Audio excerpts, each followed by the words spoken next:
दोस्तों, ये दुनिया ना जाने कितने सारे रहस्यों से भरी पड़ी है, जिसके कुछ रहस्य तो आसानी से समझ आ जाते हैं, पर कुछ इतने ज्यादा गहरे होते हैं कि उन्हें सुलझा पाना लगभग नामुमकिन होता है। लेकिन कभी कभी जाने अनजाने में कुछ ऐसी खोजें हो जाती हैं जो कि इंसान का दिल दहला देती हैं। वैसे आज की इस वीडियो में हम भी आपको कुछ ऐसी ही जगहों के बारे में बताने वाले हैं जिनको एक्सीडेंटली खोजा गया है। वैसे अगर आप उन एक्सीडेंटली खोजी गई एंशिएंट प्लेसेस के बारे में जानना चाहते हैं तो बने रहिए हमारे साथ इस वीडियो के अंत तक। और हाँ, वीडियो में आगे बढ़ने से पहले वीडियो को एक लाइक तो बनता है। तो चलिए शुरू करते हैं आज की इस मजेदार वीडियो को। Number 10, the legend of Petra. दोस्तों, तो सबसे पहले हम बात करने वाले हैं जॉर्डन में मौजूद एक ऐसी आर्कियोलॉजिकल साइट की जहां पर मिले आर्टिफैक्ट्स आपको पूरी तरह चौंका कर रख देने वाले हैं, क्योंकि यहां पर मिले आर्टिफैक्ट्स कई हजार साल पुराने हैं। दरअसल इस एंशिएंट सिटी का नाम पेट्रा है, जो कि अपने स्टोन एज के समय के विलेज को लेकर काफी ज्यादा फेमस है और ये मॉडर्न पेट्रा से सिर्फ 8 मील की दूरी पर मौजूद है। यहाँ पर रहने वाले ट्राइब्स ने यहाँ पर अपने पैर 9000 साल पहले ही जमा लिए थे, इसलिए पेट्रा को दुनिया की कुछ सबसे पहली एंशिएंट सिटीज में से एक भी माना जाता है। आपको बता दें कि आज के समय भी साइंटिस्ट इसके बारे में ज्यादा कुछ तो नहीं जानते हैं, लेकिन यहाँ पर मिले आर्टिफैक्ट्स हमें इस जगह के हिस्ट्री के बारे में जानने के लिए जरूर मजबूर करते हैं। साथ ही यहाँ पर मिले आर्टिफैक्ट्स में एक बहुत ही फैब्युलस नेकलेस भी मिला है, जिसे कि 2500 इंडिविजुअल बीड से बनाया गया था। और साथ ही साथ इस साइट से कुछ सबसे पुराने सेरेमोनियल बरियल के भी सबूत मिले हैं। Number 9, the amphitheatre. इस दुनिया में कई सारी जगह कई अलग अलग तरह के हेंज मौजूद हैं, जिनमें से सबसे ज्यादा फेमस है इंग्लैंड में मौजूद स्टोनहेंज। लेकिन आप शायद जानकर चौंक जाने वाले हैं कि एक हेंज ऐसा भी है जो स्टोनहेंज जितना ही पॉपुलर है, और वो है मॉम्बेरी रिंग। जी हाँ, मॉम्बेरी रिंग एक नियोलिथिक हेंज है जो डॉर्सेट में मौजूद है। आर्कियोलॉजिस्ट का कहना है कि ये रिंग्स डॉर्सेट में रोमन पीपल के आने से कई हजार साल पुरानी है, जो एक एम्फीथिएटर था। इसके साथ ही आर्कियोलॉजिस्ट का ऐसा मानना भी है कि इस मॉम्बेरी रिंग का 17वीं सेंचुरी में हुए इंग्लिश सिविल वॉर के दौरान मॉडिफिकेशन किया गया था, और मॉडिफिकेशन के बाद इसे आर्टिलरी फोर्ट की तरह उपयोग में भी लाया गया था। जब आर्कियोलॉजिकल डिपार्टमेंट से इस बारे में पूछा गया तो उन्होंने बताया कि इस जगह से मॉडिफिकेशन के समय मिले आर्कियोलॉजिकल आर्टिफैक्ट्स को तबाह कर दिया गया था, और इसी कारण से आज ये पता लगाना कठिन है कि इसे किसने और क्यों बनाया था। Number 8, ancient bones in Miami. दोस्तों, ये बात हाल ही की है जब मायामी में एक प्रोजेक्ट के चलते 3 बहुत बड़े बड़े टावर्स का निर्माण किया जा रहा था, जो कि करीब करीब 1050 फीट ऊंचे होने वाले थे, लेकिन अनफॉर्चुनेटली वो टावर नहीं बन सके।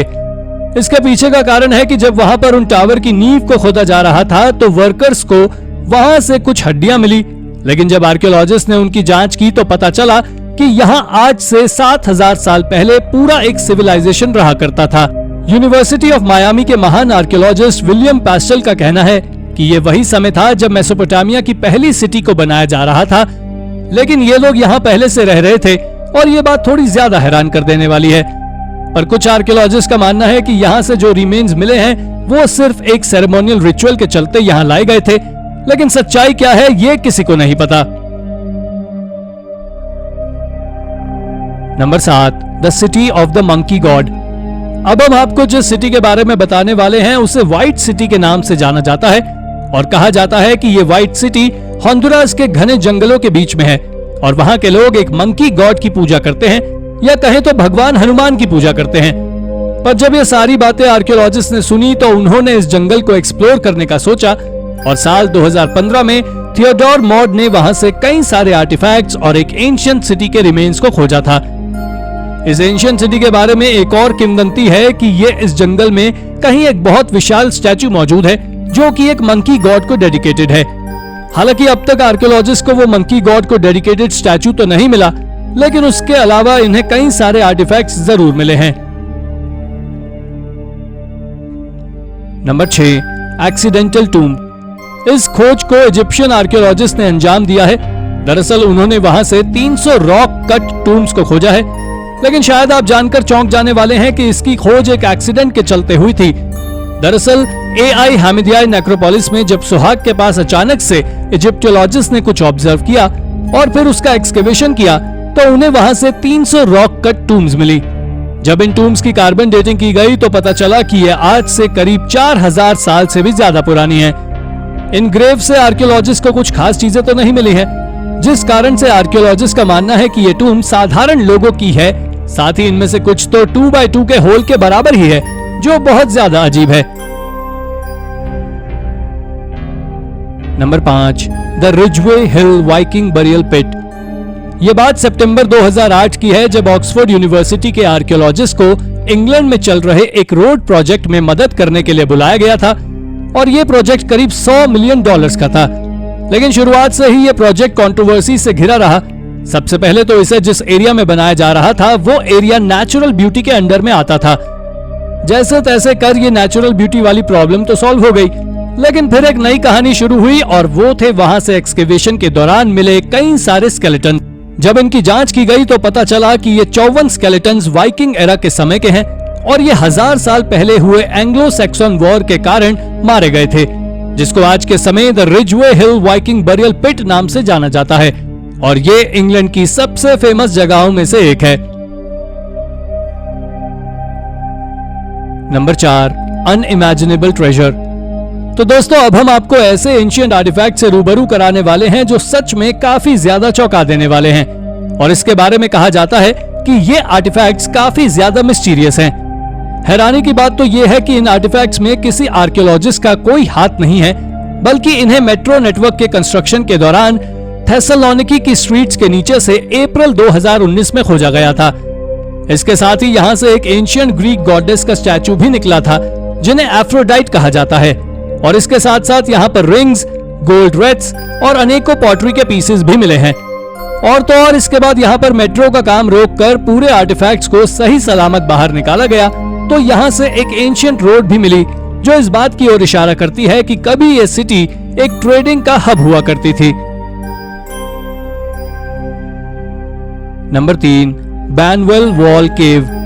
दोस्तों, इस बैनवेल केव की खोज साल 1757 में हुई थी, जब कुछ वर्कर्स ने जमीन के अंदर से करीब 240 मीटर लंबी सुरंग को खोजा था और ये एक स्टैलेक्टाइट केव थी। इसके साथ ही एक और चीज जो इस जगह को सबसे सुंदर बनाती थी वो कुछ और नहीं बल्कि इसके अंदर मौजूद एक लेक थी, और तो और इसके अंदर कई सारे चैम्बर्स भी मौजूद थे। लेकिन इससे भी ज्यादा अचंभित कर देने वाली बात तो तब हुई जब 1824 में वहां पर टूरिस्ट के अंदर जाने के लिए एक हॉरिजॉन्टल एंट्रेंस बनाया जा रहा था। उसी दौरान आर्कियोलॉजिस्ट को एक और अंडरग्राउंड चैम्बर मिला था और आज के समय इस केव को बेनवॉल बोन केव के नाम से जाना जाता है, जो करीब 328 फीट लंबी और 66 फीट गहरी है। इसके अंदर से आर्कियोलॉजिस्ट ने हजारों की तादाद में हड्डियों को खोजा है, जिसमें इंसानों के साथ साथ भालू और रेन डियर की हड्डियां भी शामिल हैं। नंबर 2, यरूशलेम सिटी वॉल्स। इस खोज को एक साधारण से आदमी के द्वारा खोजा गया था। दरअसल जब वो आदमी अपने घर की दीवार को हथौड़ी से तोड़ रहा था, तब उसे जो मिला उसने पूरे यरूशलेम को चौंका कर रख दिया। दरअसल जब वो अपने हथौड़े से वॉल को तोड़ रहा था तो नई बनी हुई दीवार तो आसानी से टूट गई, लेकिन उसके हथौड़े में अचानक से कुछ ऐसा टकराया जो हथौड़ा लगने के बाद भी नहीं टूटा। फिर जब उसने धीरे धीरे से उस ऑब्जेक्ट को निकाला तो पाया कि ये एक सॉलिड व्हाइट स्टोन है जो करीब 2 फीट ऊंचा और 3 फीट चौड़ा है। और जैसे ही आर्कियोलॉजिस्ट को इसके बारे में पता लगा तो उन्होंने बताया कि ये उस वॉल का पीस है जिसे यरूशलेम को प्रोटेक्ट करने के लिए आज से करीब 3000 साल पहले बनाया गया था, और ये बाइब्लिकल किंग सोलोमन के समय की है। लेकिन किंग ऑफ बेबीलोन के द्वारा इस वॉल को और इस सिटी को पूरी तरह तबाह कर दिया गया था। Number 1, ancient trash. दोस्तों, हाल ही में आर्कियोलॉजिस्ट ने इजराइल में एक एंशिएंट प्रिंटेड फैब्रिक का एक बहुत ही शानदार कलेक्शन खोजा है, जिसे सिल्क रोड के समय का बताया जा रहा है। साथ ही इसके बारे में ऐसा माना जा रहा है कि ये फैब्रिक पिछली 13 सदियों से इजराइल में ही मौजूद है।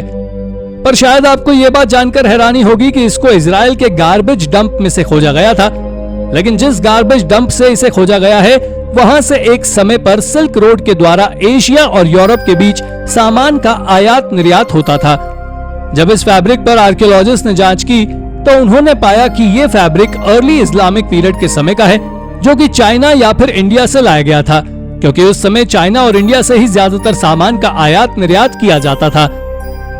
तो दोस्तों ये थी हमारी आज की वीडियो। अगर आपको हमारी आज की वीडियो पसंद आई हो तो वीडियो को लाइक करें और हाँ, चैनल को सब्सक्राइब करना बिल्कुल ना भूलें। धन्यवाद।